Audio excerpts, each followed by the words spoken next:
Hello and welcome to the Real Estate Regroup Show. So today I'm going to do something different. This is going to be story time. Now, I was speaking to an associate, someone who's in one of my mastermind groups. We've spoken on the phone outside of the group a number of times. So we might be moving more into the friendship realm as opposed to just being an associate. I'm not going to name his name, okay?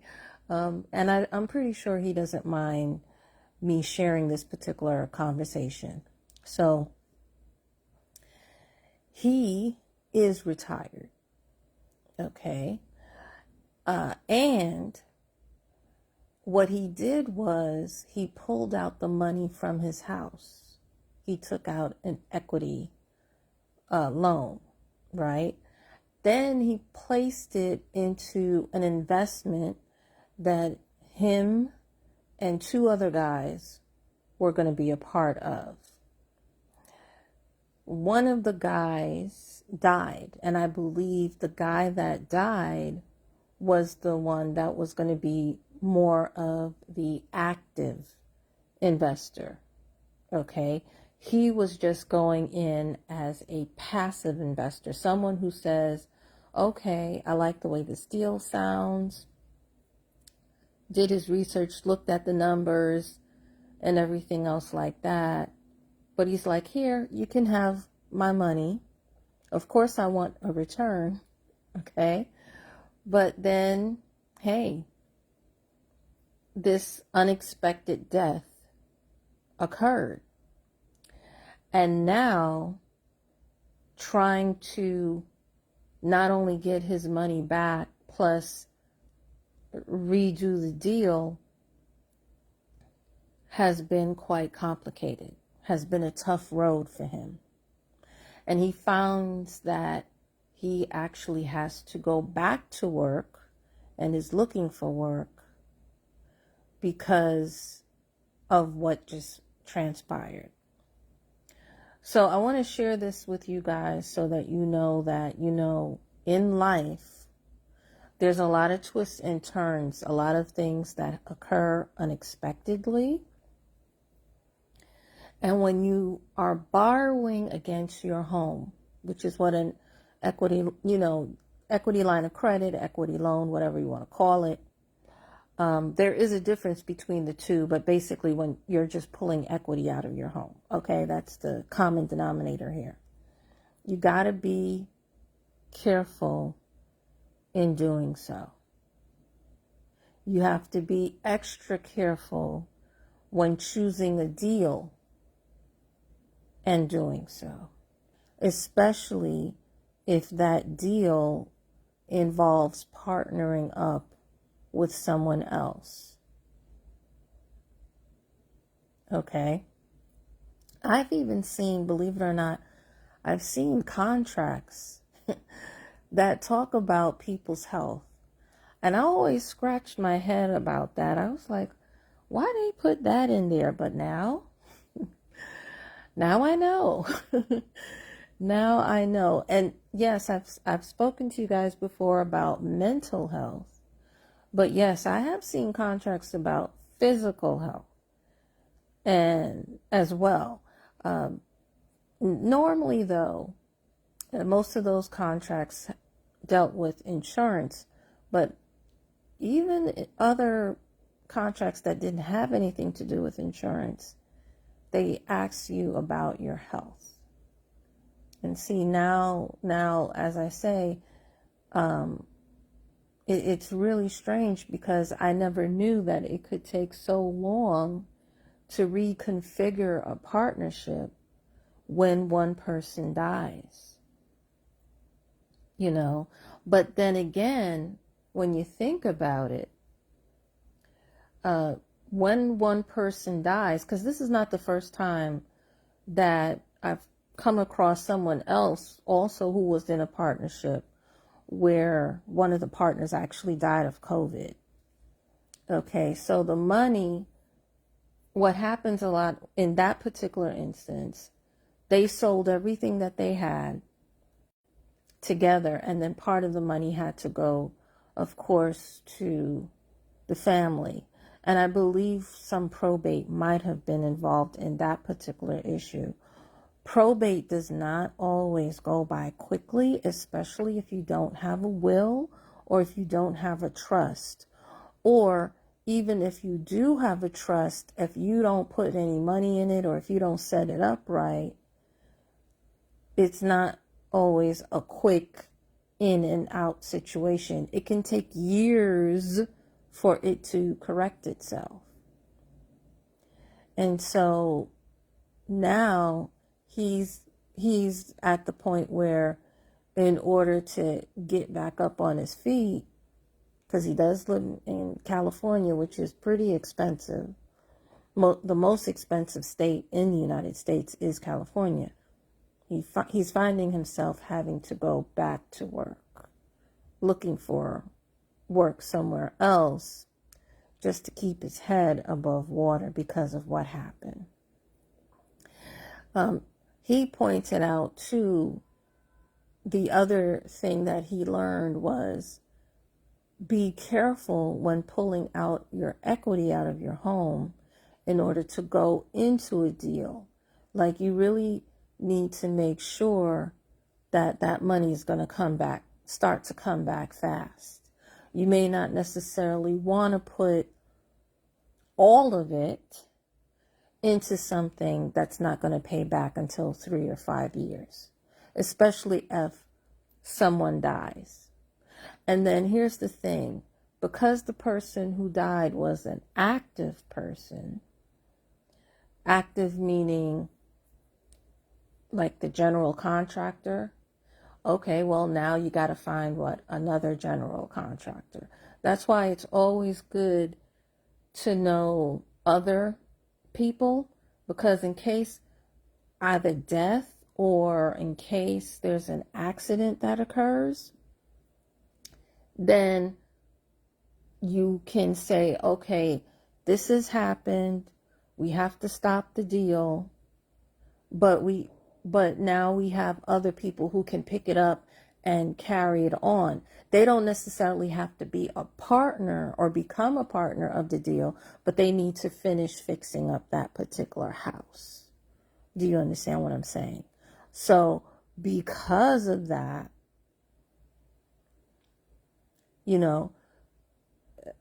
don't have someone fixing up the property. So guess what happens? Someone still has to go and maintain that property. So it's either you gonna go out there, heaven forbid if it's out of state, then you're gonna have to look out of state and make sure that, that lawn is cut. Because some of these city inspectors, they're real rough. Some of them are not fair.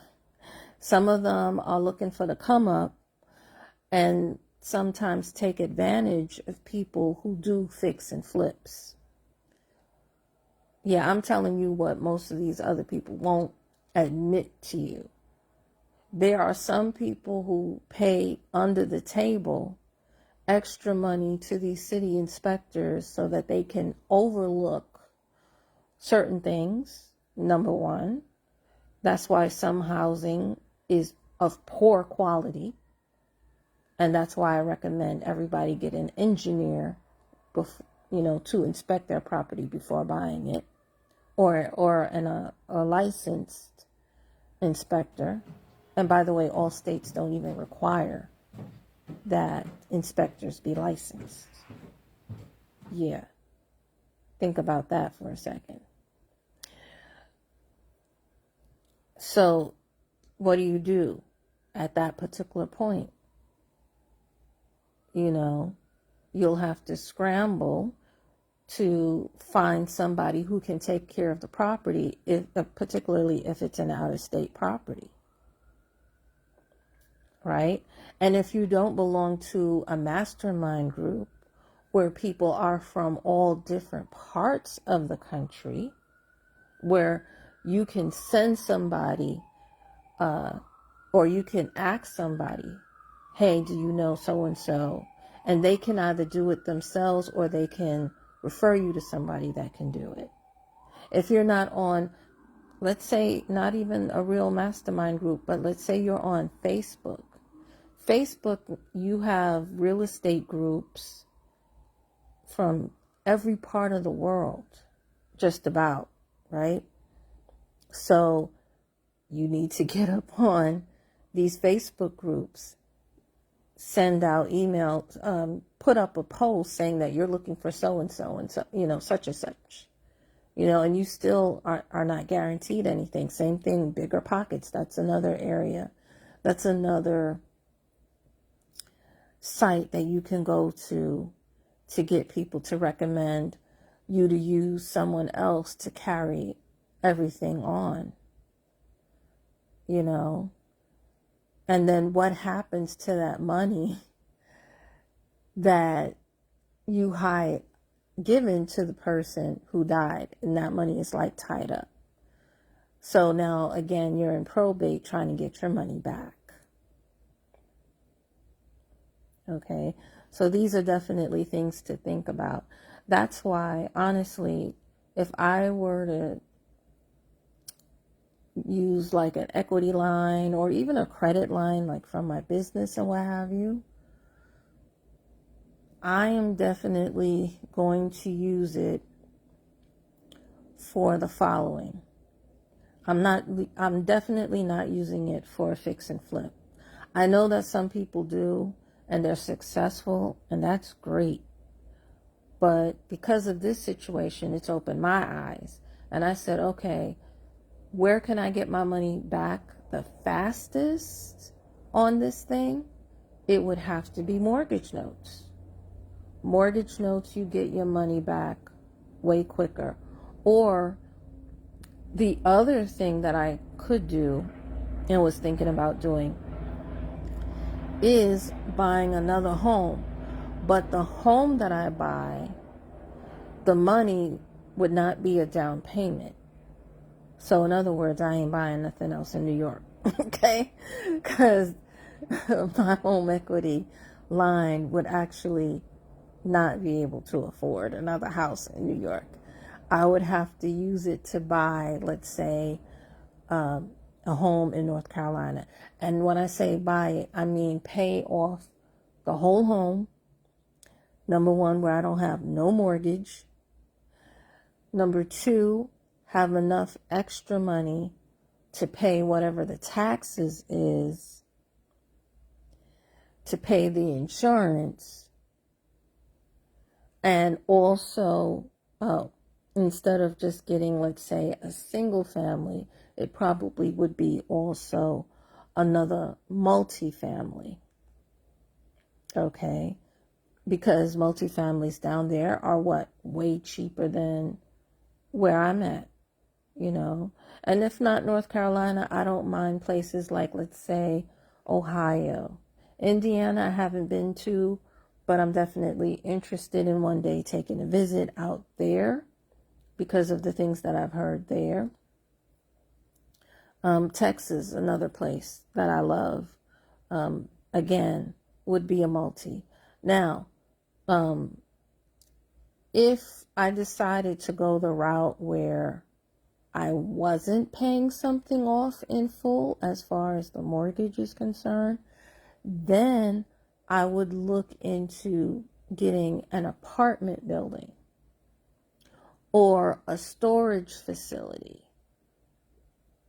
I would use the money like that. Why? Because the money that would be coming in from renting those units would be enough to cover whatever my monthly payment is from my credit line and or my equity line. That's basically how that would work. And even if I did my credit line, I would get a brand new credit card, okay, that has that 0% introductory fee. So that this way, all I would have to do is just pay it back straight away, as opposed to having to pay that plus interest. You follow?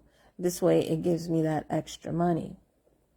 And I probably would get that credit line off before the equity. So that this way I don't have to go back to work, back to looking for another job. I can stay retired. Even though, yeah, there's some people that would say, well, you're not really retired unless you're like sitting down, not doing anything. You know what? I don't necessarily agree with that, because if you are doing something that you enjoy, then, and you're not having to answer to someone else, and you are about a particular age, then I don't really see it as work. Another thing too, a lot of people don't realize, and I was looking at Our Rich Journey too, people think that your Social Security should be your full wage. No, that's not how that works. Your Social Security should be supplemental income, and that's where people get it twisted. That's where people get it wrong, you know. And I think if a lot of people understood that earlier on, they wouldn't find themselves in the situation that they are in once they turn 65. Right? But listen, guys, we live and we learn. That's how we grow. Right? And I'm pretty sure, you know, everything definitely will work itself out. I'm just sharing this with you guys so that you can learn from others. Because it's one thing to learn only from your mistakes, but it's another thing to learn from other people's mistakes so that you don't fall into the same category, hopefully. All right? So, guys, that's all I have to share with you. Hopefully, this will help you make smart financial moves.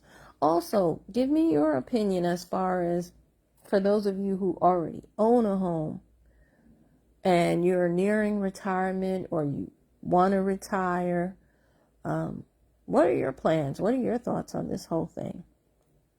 Okay? All right. Feel free, of course, to share this amongst your friends. Remember, each one, reach one, teach one. Bye for now. Until next time, have a good night.